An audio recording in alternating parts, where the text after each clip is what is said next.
intelligence? Yes? Okay. So this 60 minutes is like gonna be, we are just gonna have some fun. Okay? They're not only going to learn maths, that is not like typical maths sessions which they teach you in class. Okay? I am going to teach you how to do maths, calculations, everything using your brain. Okay? Only using your mind, you'll be able to do. Okay? Yes, everyone is ready for that? Yes. Yes. Okay.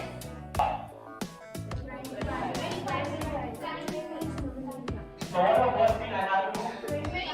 Write 95 here. How much answer is over? Now what is the next step?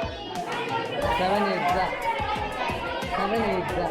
So what is the next one? What is the next step?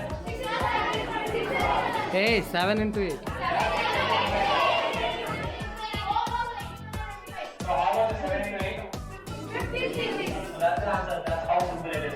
No? So how about 85 square? 85 square. What's the first step?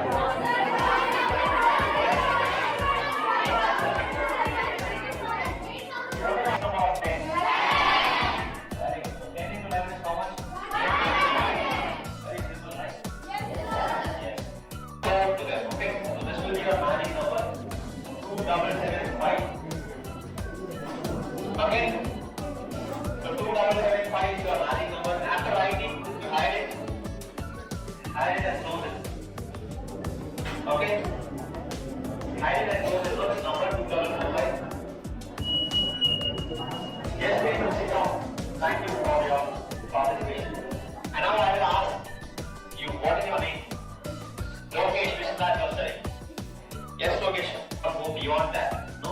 But if you are trying to follow whatever you learn traditionally in your classroom, it will be like what? It will be a very difficult thing for you to solve all these things. No? It will be like very difficult. No? You have to add, subtract, multiply everything. So it's like very big thing. That's why many people, they hate maths. They don't understand the logic. No? So before entering this hall, okay, and you've been here with me for the last 1 hour, right? There is a slight improvement in your maths ability. So before entering and after leaving, you should not be the same person. So everyone has learned something new, right? So I'll be glad. So you apply all these principles, okay? Try to apply all these principles, and it doesn't end here, okay? This mental math doesn't end like all the kids across our nation. Every kid has a special ability, okay? So my job is to like in our day-to-day life, and it has also developed a next level of interest in mathematics. Once again, we take immense pleasure in thanking Mr. Rahul Vardhan sir. Thank you.